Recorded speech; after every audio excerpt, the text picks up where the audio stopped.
Hello everyone, welcome to O2IS academy. मेरा नाम है कृतिका और आज मैं आपको बेसिक्स बताने वाली हूँ एचएस एग्जाम के। कौन ये एग्जाम कंडक्ट करवाता है, अगर आप ये एग्जाम देते हो तो इसमें क्या क्या पूछा जाता है, क्या इसका पैटर्न है, फिर कौन कौन सी पोस्ट इसमें भरी जाती हैं, आप एलिजिबल हो भी या नहीं, एज लिमिट क्या रहती है और एज लिमिट में अगर रिलैक्सेशन मिलती है तो उसका क्या प्रोसीजर रहता है। तो बेसिकली मैं एचएस के बेसिक्स कवर करूंगी, स्पेशली बिगिनर्स के लिए जो सोच रहे हैं इस एग्जाम की तैयारी करने के बारे में या फिर आने वाले फ्यूचर में करना चाहते हैं। तो आगे बढ़ने से पहले अगर आपकी कोई क्वेरीज हैं, आप सोच रहे हैं तैयारी के बारे में, तो आप हमें कॉन्टैक्ट कर सकते हैं।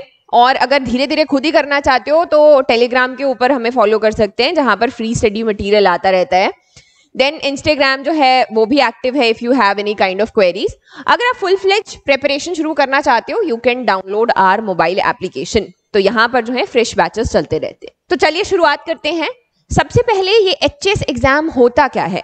ये है Himachal Pradesh administrative services competitive examination.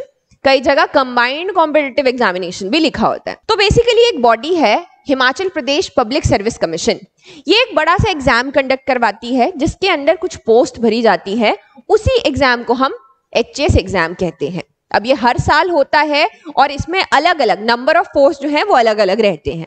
अब इसमें कौन कौन सी पोस्ट भरी जाती हैं, तो इसमें आती है सबसे पहले एचएस, जिसको एडमिनिस्ट्रेटिव सर्विसेज कहते हैं। इसमें आप एसडीएम सोच के चलिए कि अगर इसको आप निकालते हैं, अगर रैंकिंग में आप सबसे ऊपर हैं तो आपको एसडीएम की पोस्ट मिलती है।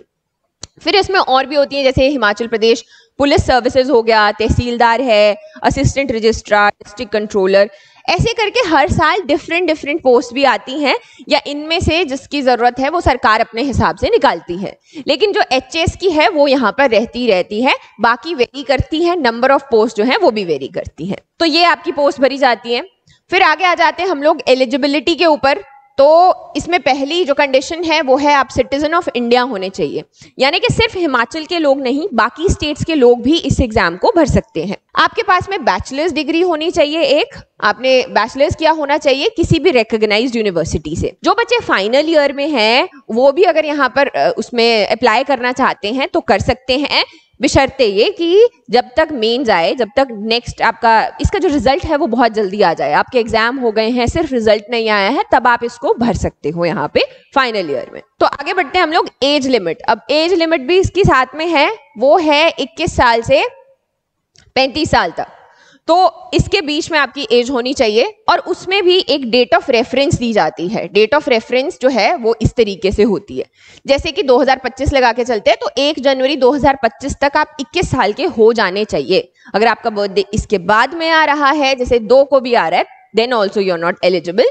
सेम जो है अपर एज लिमिट के ऊपर भी अप्लाई होता है कि डेट ऑफ रेफरेंस के हिसाब से वो होनी चाहिए। फिर आगे आ जाते हैं हम लोग एज रिलैक्सेशन के ऊपर।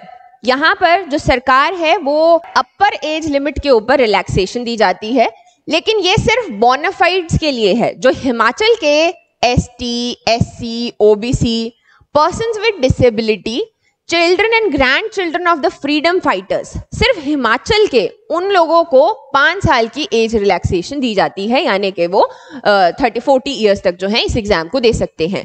अगेन अगर आप किसी और स्टेट के एसटी, एससी, ओबीसी हैं तो आपके ऊपर ये अप्लाई यहाँ पर नहीं होता। फिर आ जाते हैं जी एक्स सर्विसमैन ऑफ हिमाचल।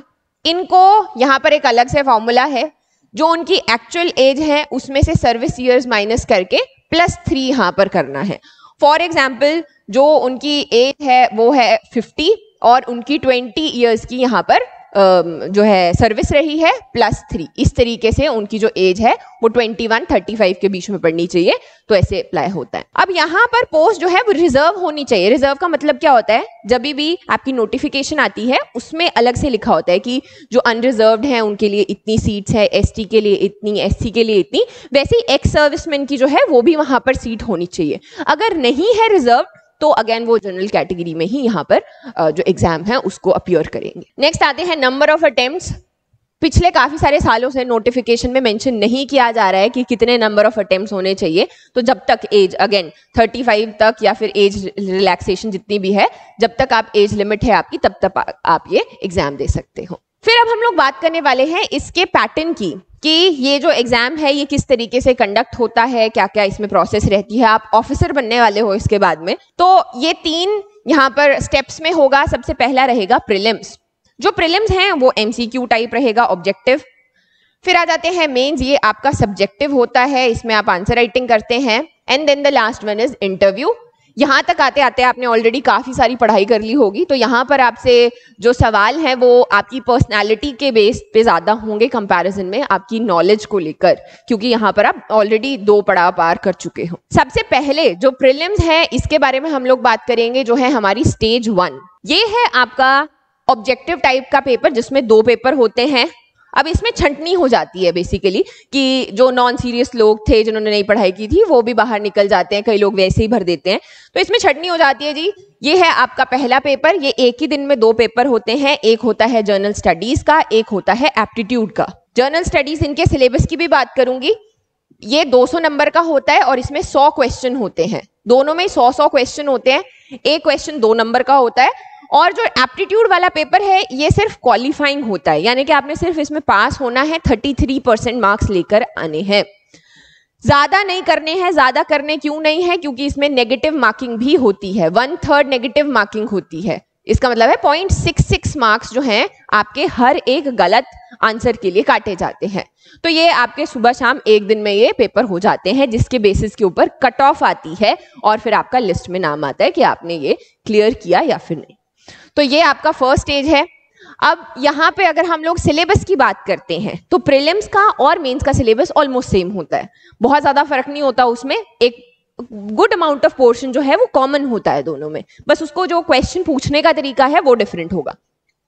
इसको हम 3 भागों में बांट सकते हैं जो सिलेबस है। सबसे पहला आ जाता है हिमाचल जीके, एक हिमाचल जीके का पोर्शन रहता है प्रीलिम्स मेंस दोनों में ही।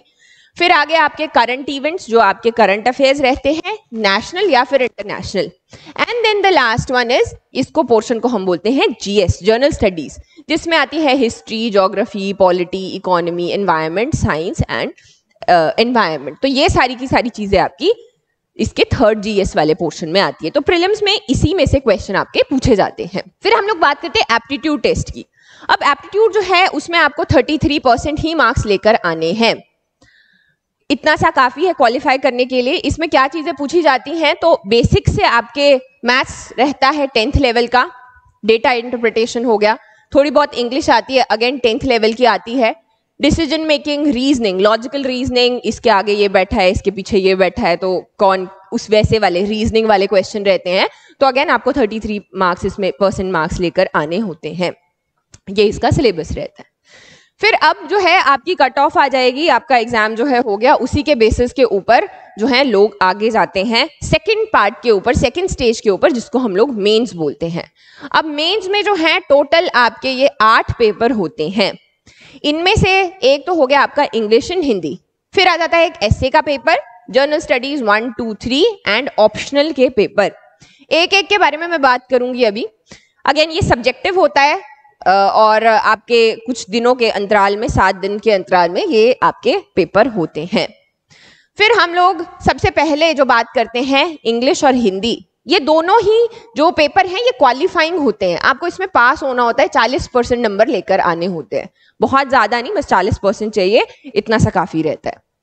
तो सबसे पहले आ गया आपका इंग्लिश ग्रामर 20 मार्क्स का, इसमें हर एक जो है 20% बांटा हुआ है कि आपका इंग्लिश ग्रामर हो गया, वोकैबुलरी एंड यूजेज आ गया, फिर आपके application report note writing 20 number की ये आ गई, अनसीन पैसेज आ गया 20 नंबर का, और प्रेसी राइटिंग जो है वो 20 नंबर की। तो 20-20% करके इसमें बांटा हुआ है, इसमें आपको 40% नंबर लेकर आने होते हैं। फिर आ गए हम लोग आगे हिंदी में देवनागरी, इसमें हिंदी टू इंग्लिश पैसेज करना है, हिंदी टू इंग्लिश करना है, इंग्लिश टू हिंदी करना है। फिर इसमें कुछ जैसे आपके मुहावरे हो गए, करेक्शंस हो गए, ये आपके आते हैं, इसमें भी अगेन 40% मार्क्स आपको लेकर। फिर आ जाते हैं हम लोग पेपर 3 में, जो कि एस्से का पेपर है। 1000 वर्ड्स में आपको यहाँ पर एक एस्से लिखना होता है, 2 एस्से लिखने होते हैं बेसिकली, आपको ऑप्शंस दिए जाते हैं और ये अलग अलग टॉपिक्स में से हो सकते हैं, सोशियो पॉलिटिकल इश्यूज हो गए, सोशियो इकोनॉमिक इश्यूज हो गए। एग्जाम्पल के लिए मैं आपको ये दिखा देती हूँ, देखो ये पिछले साल का है, impact of mass media on public opinion, या फिर आपका welfare state, online banking, pros and cons. तो इसके ऊपर आपको यहाँ पर आंसर राइटिंग भी इन्हीं के ऊपर की जाती है और इन्हीं के बेसिस के ऊपर आप एस्से का पेपर देते हो 100 नंबर का। नेक्स्ट आ गए हम लोग आगे जर्नल स्टडीज में। जो चीजें आपने वहां पर प्रीलिम्स के लिए पढ़ी थी ऑलमोस्ट वही चीजें वो जो है आपकी कॉमन रहती हैं यहाँ पर। नेक्स्ट आ जाता है आपका जर्नल स्टडीज। अब ये 3 पेपर होते हैं।